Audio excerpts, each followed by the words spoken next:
안녕하십니까. KBS 뉴스 특보입니다. 북한이 어제 북방 한계선 NLL 남쪽으로 탄도미사일을 쏘는 등 20여 발의 미사일을 발사한 데 이어서 오늘 지금까지 동해상으로 미사일 3발을 발사했습니다. 이 가운데 한 발은 장거리, 또 2발은 단거리로 추정되고 있습니다. 취재기자 연결해 보겠습니다. 최용윤 기자, 현재 상황 전해주시죠. 네, 합동참모본부는 오늘 오전 7시 40분쯤 북한이 동해상으로 탄도미사일 한 발을 발사했다고 밝혔습니다. 발사 장소는 평양 순안 일대로 단거리 미사일로 추정되고 있습니다.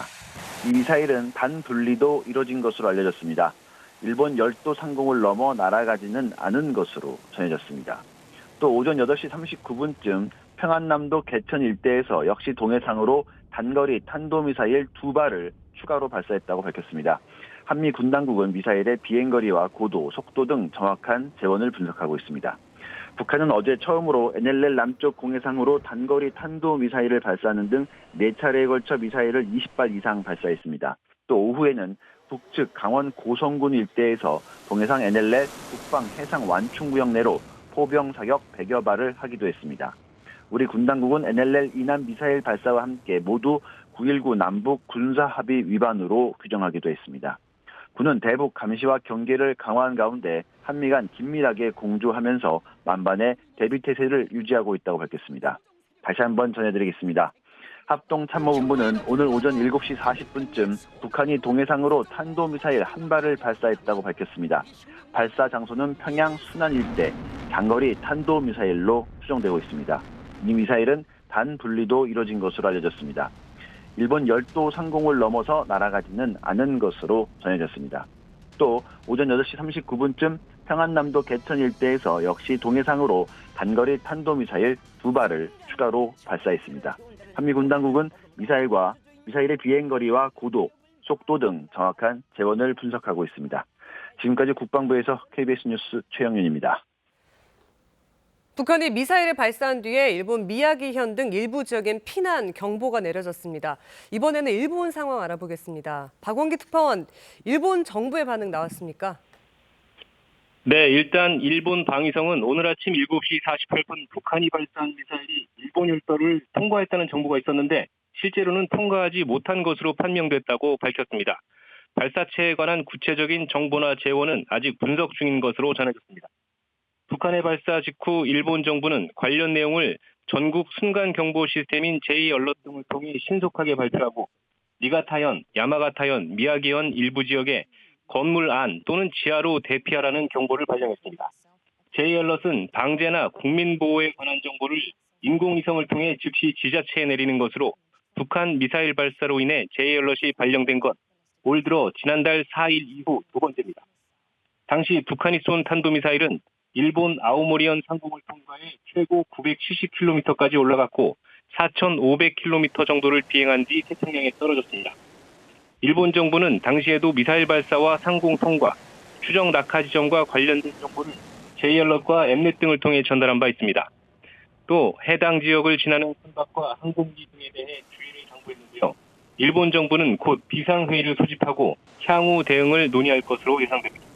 자세한 소식이 들어온 대로 다시 전해드리겠습니다. 지금까지 도쿄에서 전해드렸습니다. 네, 먼저 앞서 방송이 매끄럽지 못했던 점 양해 말씀드리도록 하겠습니다. 이번에는 미사일 관련해서 통일외교부 송영석 기자와 현재까지 파악된 내용 알아보도록 하겠습니다. 네, 먼저 군 분석 결과 어떻게 나왔습니까?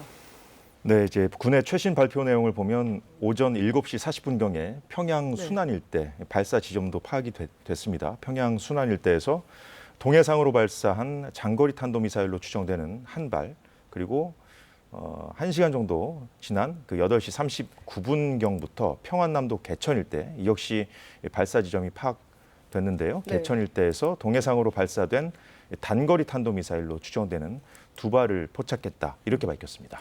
네, 그러면 현재까지 3발을 쏜 것으로 알려진 상황이죠? 네, 그렇습니다.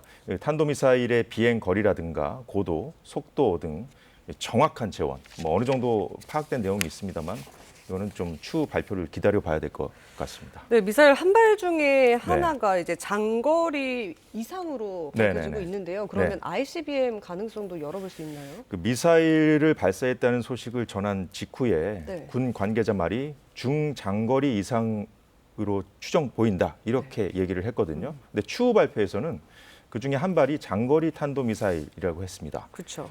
예, 장거리 탄도 미사일인데 단 분리가 이루어져서 이 추진체와 탄두 등이 분리됐기 때문에 군은 그 이 미사일 한 발이 대륙간 탄도 미사일 ICBM일 가능성이 일단 있는 것으로 분석하고 있습니다. 물론 아직까지는 어떤 미사일이라고 뭐 단정하기 좀 그렇습니다만 현재까지 상황으로 봤을 때는 좀 ICBM일 가능성이 있다 이렇게 말씀드릴 수 있겠습니다. 네, ICBM 가능성을 배제할 수 없는 상황인데요. 어제는 단거리 탄도미사일을 네네. 발사했고, 네. 그럼 오늘은 장거리 혹은 네. ICBM의 가능성이 커지고 있습니다. 네네네. 이 북한의 노림수는 어떤 것으로 볼 수 있을까요? 일단은 어제 그 동해 서해상의 단거리 탄도 미사일 그리고 뭐 지대공 미사일, 포사격 뭐 하루 종일 쏘지 네, 않았습니까? 20여 차례가 넘었죠. 네.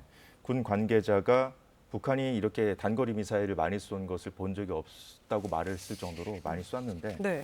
오늘은 그 사거리를 더 늘려서 물론 뭐 정확한 사거리는 우리가 추가 발표 내용을 좀 봐야 되겠습니다만은 좀 그 위협 수위를 한층 더 끌어올린 그런 상황입니다. 네.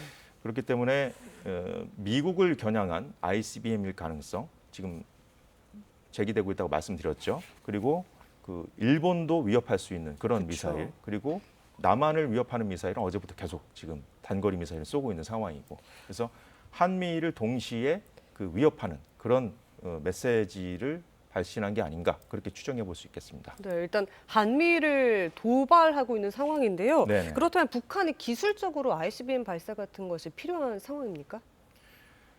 네, 그렇습니다. 그 핵무기 체계를 우리가 그 핵폭탄과 미사일 네. 그 두 가지로 나눠볼 수가 있는데 그 북한이 지금 여러 가지 미사일을 쏘는 것은 그 핵탄두를 실을 그 미사일을 개발하기 위한 것이고 결과적으로는 핵무력을 고도화하기 위한 그런 일환이라고 볼 수가 있거든요.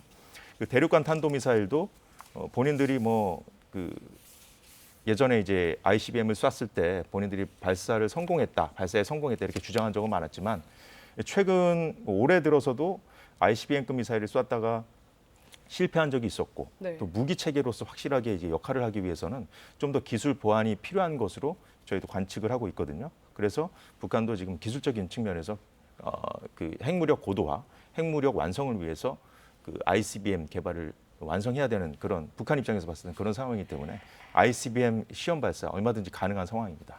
네, 일단 우리 군의 대응도 이어질 것으로 보이는데요. 네. 일단 어제 우리 군이 대응 사격을 했더니 오후 1시 반부터 강원도 고성군 일대에서 또 100여 발의 포병 네, 사격이 그렇습니다. 있었습니다. 예. 그럼 오늘도 추가 도발의 가능성 열어둬야 될까요? 네, 충분히 있습니다. 지금 우리 군이 비례성 원칙에 따라서 북한의 도발에 대해서는 단호하게 대응을 하고 있지 않습니까? 또 북한은 그것을 빌미로 해서 또 추가 도발을 하는 그런 양상이 계속 반복되고 있기 때문에 네. 군의 그 대응이 아마 있을 것이고 군사적인 조치가 있을 것이고 거기에 맞서서 또 북한이 미사일을 계속 쏠 수 있는 그런 상황이 전개될 수 있기 때문에 이건 역시 추후 군의 발표를 봐야 우리가 알 것 같습니다. 일단 미국, 일본에 대한 도발도 오늘 이뤄진 것으로 볼 수 있거든요. 네네네. 이 미국이나 일본에 대한 대응도 어떻게 예견이 되고 있습니까? 미국에 대한 대응. 미군이 어떻게 대응할 네. 것으로 보이시나요? 아, 예, 예. 네. 그 일단 지금 현재 북한이 이렇게 매일 쉴 새 없이 미사일을 쏘고 또 그 강도를 높이는 이유는 바로 북한에 있던 핵무력 고도화에 맞서서 네, 그 네. 한미를 비롯한 그 미국의 그 동맹국들이 지금 확장 억제력을 지금 계속 강화하고 있는 그런 상황이지 않습니까? 네. 북한은 이것을 침략 연습이라고 규정하고 있어요. 좀 위기 의식을 좀 노골적으로 드러낼 정도로 좀 네. 북한도 좀 그런 이런 상황을 좀 위기로 좀 받아들이는 그런 분위기거든요. 거기에 맞춰서 계속 그렇지만 자신들이 핵무력을 갖고 있고 자신감을 바탕으로 해서 강대강 기조를 좀 유지하고 있는 그런 상황입니다. 네. 그렇기 때문에 거기에 맞서서 미국이 뭔가 좀 조치를 취하면 뭐 전략 자산을 좀 더 배치한다거나. 보낸다든지 네. 배치한다든지 이런 식으로 하면은 또 거기에 맞서서 최근 들어서는 뭐 항공모함이 와도 미사일을 쏘고 뭐 하지 않았습니까? 그런 상황이 전개되면 그 위기 상황이 좀 더 고조될 수 있을 것으로 보입니다. 네. 그러면 핵실험 가능성 또한 높아지는 것 아니냐 하는 우려도 해볼 수 있는 상황이겠네요. 네, 그렇습니다. 북한이 2021년 1월 당 대회에서 본인들의 그 목표를 확실하게 분명하게 밝혔거든요. 고위력 핵탄두. 네. 그러니까 그 미국이라든가 뭐 좀 멀리 보낼 수 있는 그 장거리 미사일에 탑재할 수 있는 고위력 핵탄두도 우리가 계속 고도화할 것이다. 이런 목표를 제시했고, 그리고 남한이라든지 일본을 겨냥한 그 전술핵 무기라고 하죠. 네. 좀 비교적 그 단거리 미사일이라든지 중거리 미사일 같은 작은 미사일에 들어가는 핵탄두 개발도 우리가 확실하게 해서 핵 무력을 완성하겠다. 이렇게 밝혔기 때문에 그 목표에 따라서 북한은 자신들의 시간표대로 지금 가고 있는 것이거든요. 네. 근데 그 시간표를 그 한미일, 특히 한미연합 훈련을 통해서 좀 그것을 이제 하지 못하게 북한의 이제 핵을 포기하도록 하려는 그런 일환으로 가고 있는 것인데, 북한은 또 거기에 반발해서 계속 굴하지 않고 그걸 또 빌미로 해서 핵무력을 고도화하고 있는 그런 상황이고요. 그래서 긴장을 극대화시키는 그런 전략 도발을 통해서 ICBM에 상응하는 그런 도발을 계속 할 수 있고, 그 이후에는 그 최종적인 어떤 그 도발 조치로서 그 핵 실험, 7차 핵 실험을 충분히 할 수 있는 그런 상황으로 핵실험 가능성이 점점 높아지고 있는 그런 상황이라고 볼 수 있겠습니다. 네. 그러면 핵실험을 감행하게 되면 그 네. 시점은 어느 정도로 예측해 볼 수가 있을까요? 미국의 정보기관이라든가 우리 정보기관에서 그동안 중국의 당 대회 일정 지난달에 끝나지 않았습니까? 네, 네. 그 이후 중간 선거가 11월 8일 예정돼 있습니다. 미국의 중간 선거가 결국은 그 궁극적으로는 미국과 협상을 하기 위한 핵 보유국으로 인정을 받고 군축 협상으로 가기 위한 그런 목표를 북한이 갖고 있기 때문에 중간 선거 이전에 좀 하지 않겠느냐. 지금 며칠 안 남았죠. 그런 관측이 지금 지배적이었는데, 북한이 지금 단계적으로 도발할 수 있는 카드가 굉장히 많습니다. 그렇기 때문에 중간 선거 이후에 할 수 있다는 그런 관측도 지금 나오고 있습니다. 네. 그러면 다시 한번 군 분석 결과 정리해 주시죠. 군의 최신 발표 내용을 보면은 오전 7시 40분쯤에 평양 순안 일대에서 동해상으로 발사된 장거리 탄도미사일 ICBM급으로 추정되고 있습니다. 아직 확실한 건 아니고요.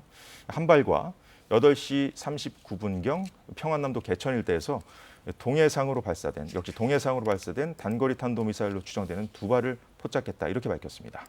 비행거리라든가 고도, 속도 등 정확한 재원은 추가 분석 결과가 발표돼야 우리가 알 수 있을 것 같고요. 일본 상공을 뭐 통과했냐 안 했냐 이거 가지고 혼선이 있었는데, 최종적으로는 일본 상공을 통과하지 않은 것으로 그렇게 알려지고 있습니다. 네, 추가 분석 내용이 나오는 대로 계속해서 전해드리도록 하겠습니다. 북한은 1998년 이래로 탄도미사일 기술 개발을 위한 장거리 로켓 발사를 이어왔습니다. 북한은 특히 2017년부터는 미국 본토까지도 날아갈 수 있는 대륙간 탄도미사일급 미사일을 잇따라 발사하고 있습니다. 북한의 장거리 로켓 발사 역사, 이중근 기자가 정리했습니다. 1970년대부터 탄도미사일 개발에 착수해 스커드, 노동 등 단거리와 중거리 미사일을 차례로 개발해온 북한. 1990년대부터는 미국 본토까지 닿을 수 있는 대륙간 탄도미사일 개발에 착수합니다. 북한의 첫 장거리 로켓 발사는 1998년 8월 쏘아올린 대포동 1호. 대포동 1호로 추정되는 미사일 한 발을 시험 발사했다. 북한이 인공위성 광명성 1호라고 주장한 이 로켓은 일본 열도를 넘어 1,500km를 날아갔습니다. 북한은 2006년과 2009년에도 핵실험에 앞서 장거리 미사일 대포동 2호와 은하 2호를 각각 발사합니다. 2011년 김정일 국방위원장이 사망하면서 아들 김정은으로 권력이 넘어간 북한은 6개월도 채 안 돼 장거리 로켓 발사를 재개합니다. 2012년 2번 시도 끝에 발사에 성공한 은하 3호는 8,500km를 비행한 건 물론 1, 2, 3단 분리와 첫 대기권 밖 궤도 진입에 성공했습니다. 2016년 수소폭탄 실험에 성공했다고 주장한 4차 핵실험 이후에도 북한은 광명성 4호 장거리 로켓을 발사합니다. 위성이란 명목으로 진행한 발사였지만 북한은 한 달 만에 발사가 미사일 개발 의도로 진행됐음을 시인했습니다. 이번 시험을 통하여 대륙간 탄도 로켓 전투부의 재도입 믿음성을 확고히 담보할 수 있게 됐습니다. 이후 재진입 기술과 고체 엔진 실험 등 각종 실험을 잇따라 공개하며 미사일 성능 강화에 열을 올린 북한. 2017년 중거리 탄도미사일급 화성 12형을 6차례나 발사하며 ICBM 개발에 한 걸음 더 다가가더니 마침내 ICBM급 화성 14형과 15형을 쏘며 핵무력 완성을 선언하기에 이릅니다. 오늘 비로소 국가 핵무력 완성의 역사적 대업, 로켓 강국 위협이 실현되었다고 긍지 높이 선포하시었다. 화성 15형의 사거리는 미국 본토까지 닿을 수 있는 13,000km 정도로 분석됩니다. 다만 북한이 ICBM에서 필수적인 탄도 대기권 재진입 기술 등을 확보했는지는 여전히 미지수입니다.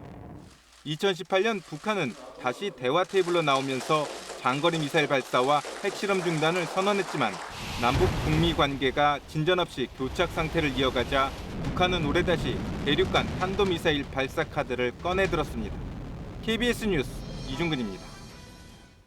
네, 미사일 관련 소식은 전해지는 대로 계속 알려드리도록 하겠습니다.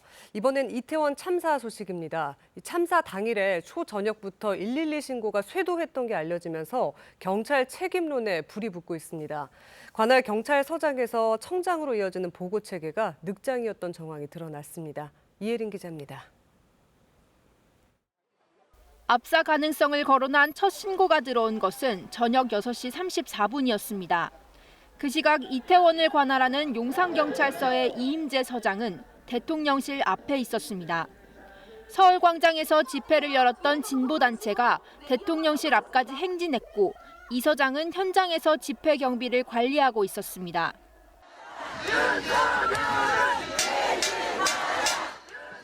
행사와 집회 대응을 관장하는 경비 정복과장도 함께 있었습니다.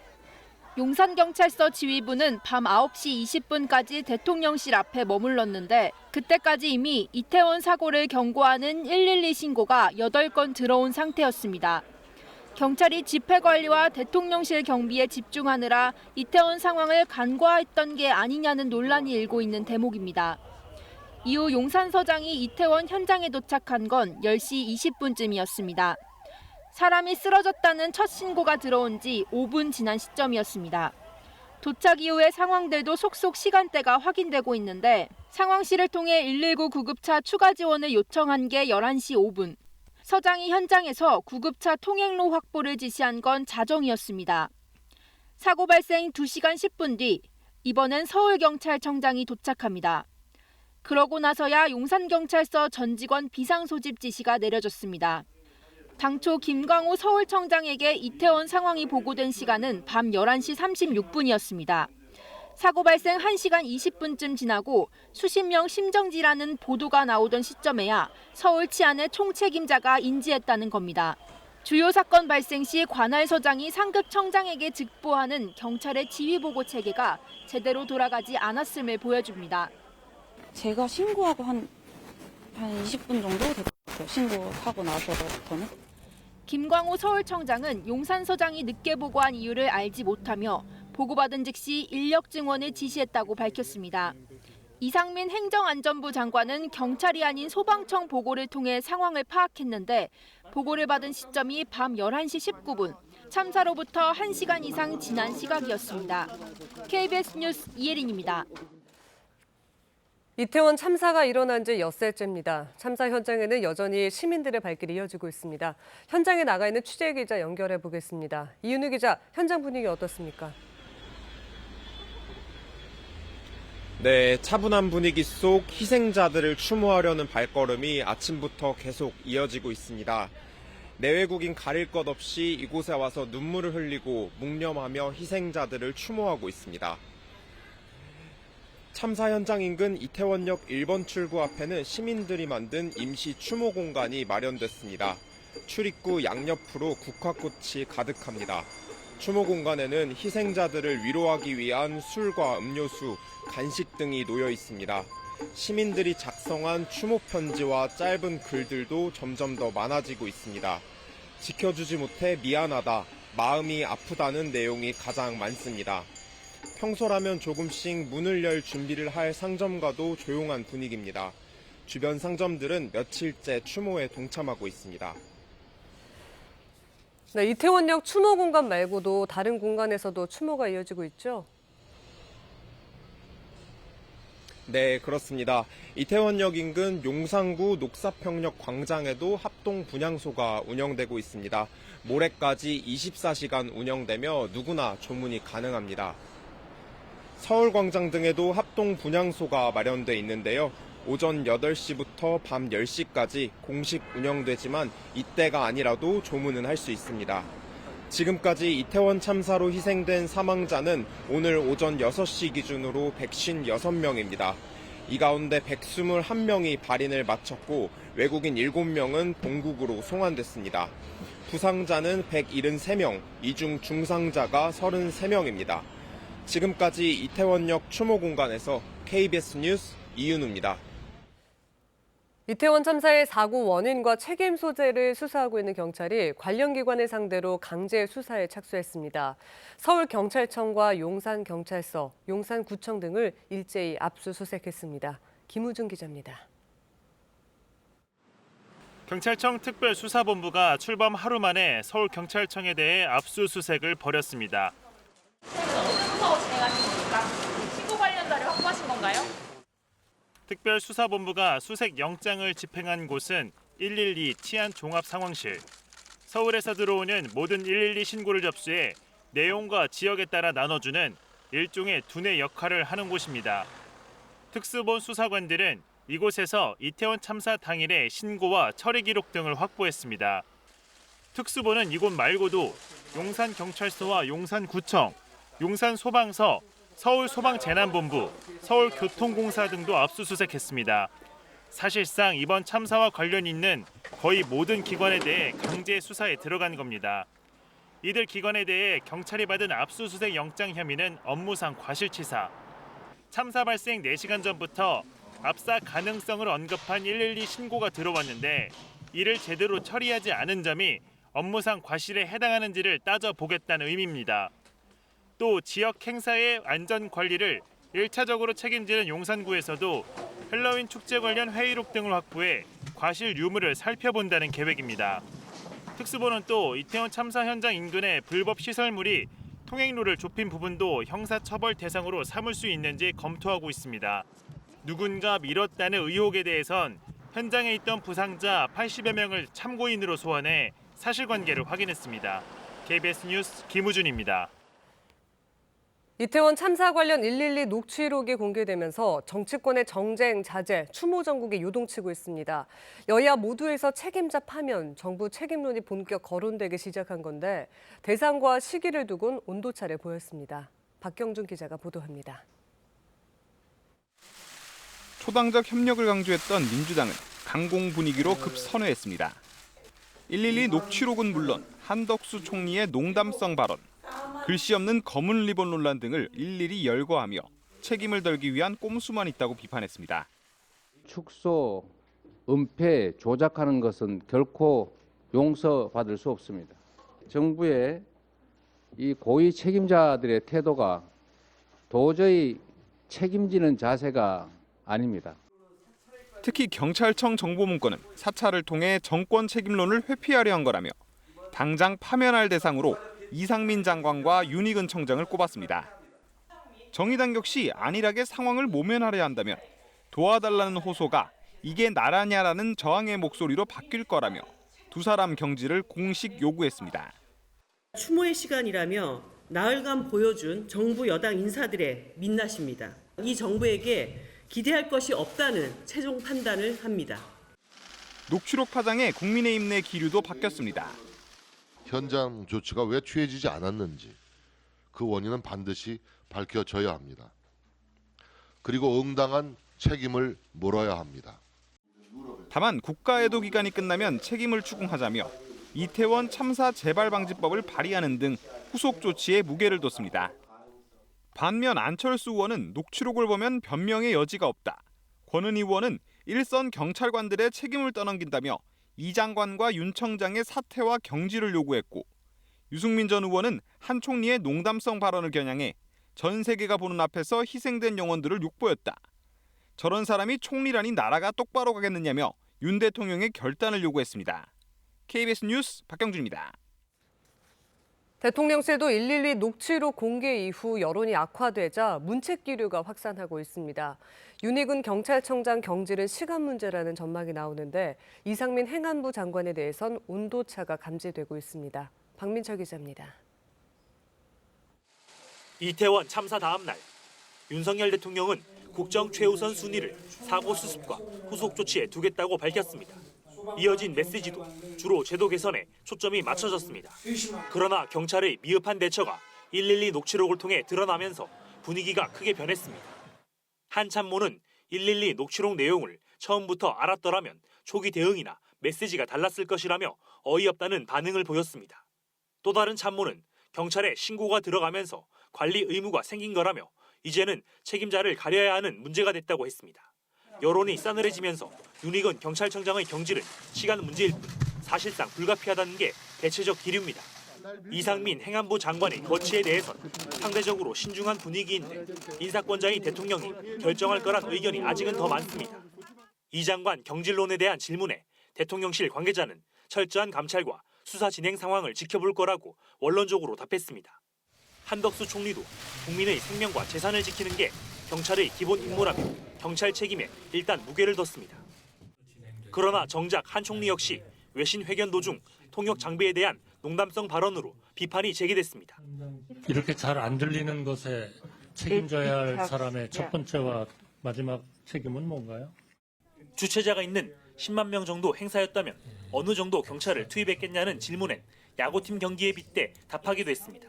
If there's a World Series between New York Yankees and Boston Red Sox, we should mobilize a lot of police. 한 총리는 국민 마음을 불편하게 했다며 하루 만에 사과했는데 정부에 대한 비판 여론이 커지는 상황과 무관치 않아 보입니다. KBS 뉴스 박민철입니다. 이번엔 경북 매몰 사고 관련 소식입니다. 경북 봉화광산 매몰 사고 9일째인 오늘 새벽 고립된 작업자의 생존을 확인하기 위한 구멍 뚫기 작업이 처음으로 성공했습니다. 구조대 진입도 임박했다고 하는데요. 현장에 나가 있는 취재 기자 연결해 보도록 하겠습니다. 박진영 기자, 일단 구멍 뚫기 작업이 성공했다고 하는데 그럼 이제 작업자 생존 확인할 수 있는 겁니까? 네, 그렇습니다. 지금 제 뒤를 보시면 지하에 구멍을 뚫는 천공기 모습 보실 수 있습니다. 이 천공기 한 대가 오늘 새벽 5시 지하에 매몰된 것으로 추정되는 작업자들이 있는 곳까지 지금 구멍을 뚫는 데 성공했습니다. 지난주 토요일 처음 시추 작업을 시작한 지 엿새 만입니다. 구조당국은 현재 구멍 안으로 내시경을 집어넣어서 내부를 확인하고 있습니다. 이곳뿐만 아니라 바로 옆에 다른 천공기 한 대도 작업에 성공해 내부를 확인하고 있는데요. 작업자들이 생존해 있다면 이 구멍을 통해서 물과 식량, 의약품 등을 내려보낼 계획입니다. 현재 사고 현장에는 천공기 총 11대가 투입돼 구멍 뚫는 작업을 이어갈 예정입니다. 갱도 내 매몰 지점이 정확히 어디인지 몰라 여러 지점에서 작업을 하고 있는 겁니다. 작업자를 구출하는 구조 진입로 확보 작업도 밤사이 계속 진행되고 있습니다. 현재 매몰 예상 지점 앞 수평거리 25m까지 접근해 암석을 깨 부수고 있는데요. 작업 속도에 따라 이르면 오늘 생존 여부를 확인할 수도 있을 것으로 전망됩니다. 지금까지 경북 봉화광산 매몰 사고 현장에서 KBS 뉴스 박진영입니다. 미국 연방준비제도가 예상대로 기준금리를 0.75%포인트 또 인상했습니다. 4회 연속 이른바 자이언트 스텝을 밟으면서 미국 금리는 15년 만에 최고 수준으로 올라갔습니다. 우리와의 금리 차도 이제 1%포인트가 됐는데 관심은 연준이 앞으로 얼마나 더 금리를 올릴지에 있습니다. 뉴욕 한보경 특파원입니다. 미국 연방준비제도가 4차례 연속 0.75%포인트를 올려서 미국 기준금리가 3.75%에서 4%가 됐습니다. 지난 3월 0.25%포인트 인상을 시작으로 미국 금리가 7개월 만에 제로금리에서 단숨에 4%까지 올라선 겁니다. 40년 만에 최고 속도로 치솟고 있는 물가를 잡기 위한 전례를 찾아보기 힘든 급격한 인상 속도입니다. 우리나라와 미국의 기준금리 차도 1%포인트로 더 벌어지게 됐습니다. 연준은 금리 결정 성명문에서 금리 인상 속도 조절은 시사했습니다. 앞으로 금리 인상폭을 결정할 때는 누적된 긴축의 효과, 통화정책이 경제와 금융시장에 미칠 영향, 그리고 그 영향이 나타나는데 걸리는 시차를 종합적으로 고려하겠다고 했습니다. 파월 연준 의장도 기자회견에서 금리 인상 속도를 늦출 시기는 이르면 다음 회의가 될 수도 있다고 했습니다. So that time is coming, and it may come as soon as the next meeting or the one after that. No decision has been made. It is likely we'll have a discussion about this at the next meeting, a discussion. 하지만 파월 의장은 금리 인상 중단 시기와 관련해선 지금은 중단 시기를 논할 시기도 아니고 논의도 전혀 이뤄지지 않고 있다고 못 박았습니다. 더 나아가서 이번 금리 인상 사이클에서 최종 금리는 예상했던 것보다 더 올라갈 거라고도 했습니다. 연준은 지난 9월 회의에서 내년 말 기준금리 수준을 4.6%로 제시했었는데 내년에도 긴축 효과가 안 나타나고 물가가 안 잡히면 금리를 더 올릴 수 있다는 뜻입니다. 파월 의장은 아직 갈 길이 멀다고 강조했고 인상 속도는 중요하지 않다고 했습니다. The question of when to moderate the pace of increases is now much less important than the question of how high to raise rates and how long to keep monetary policy. 연준이 금리 인상 속도 조절 메시지를 내놓을 거란 것도 사실 예상이 됐기 때문에 파월 의장의 최종 금리가 더 올라갈 거라는 이른바 강경 매파 발언에 투자 심리가 급격히 위축되면서 뉴욕 증시 주요 지수는 모두 일제히 급락 마감했습니다. 뉴욕에서 KBS 뉴스 한보경입니다. 네, 북한이 오늘 오전 미사일 3발을 발사했습니다. 관련 내용 통일외교부 송영석 기자와 나눠보도록 하겠습니다. 네. 현재까지 분석된 내용 정리해 주시죠. 네, 군의 최신 발표를 보면 오전 7시 40분경에 평양 순안 일대에서 동해상으로 장거리 탄도미사일로 추정되는 한 발을 발사했다. 이 한 발은 단 분리가 이루어졌기 때문에 대륙간 탄도미사일 ICBM으로 군은 추정하고 있고 구체적인 재원은 아직 공개되지 않았습니다. 그리고 8시 39분경에 평안남도 개천 일대에서 동해상으로 발사된 단거리 탄도미사일 추정되는 2발을 또 포착했다고 밝혔습니다. 지금 현재 한미 공중훈련이 지금 진행 중인 상황이기 때문에 또 이걸 빌미로 북한이 또 어떻게 추가 도발을 할지 모르기 때문에 군은 이제 대비 태세를 강화한 상황에서 한미 간 긴밀한 공조를 유지하고 있다 이렇게 밝혔습니다. 네, 추가 내용이 나오는 대로 계속해서 전해드리도록 하겠습니다. 지금까지 송영석 기자였습니다. 고맙습니다. 오늘부터 북서쪽에서 차가운 공기가 내려와 점차 추워지겠습니다. 오늘 낮에는 대부분 지역의 낮 기온이 어제보다 2도에서 6도 정도 낮겠습니다. 내일 아침에는 서울이 0도로 올가을 들어 가장 낮겠고 중부와 남부 내륙 지역은 영하로 내려가는 곳도 많겠습니다. 모레 아침에도 서울은 1도밖에 되지 않겠는데요. 여기에 바람도 강하게 불어 체감 온도는 더 낮겠습니다. 하지만 이번 추위는 오래 가진 않고 일요일부터는 누그러지겠습니다. 오늘은 전국에 가끔 구름이 많이 끼겠습니다. 오전에 충북과 광주, 대구는 초미세먼지 농도가 평소보다 높겠습니다. 낮 최고 기온은 서울과 철원이 12도, 광주와 대구가 19도로 어제보다 낮겠습니다.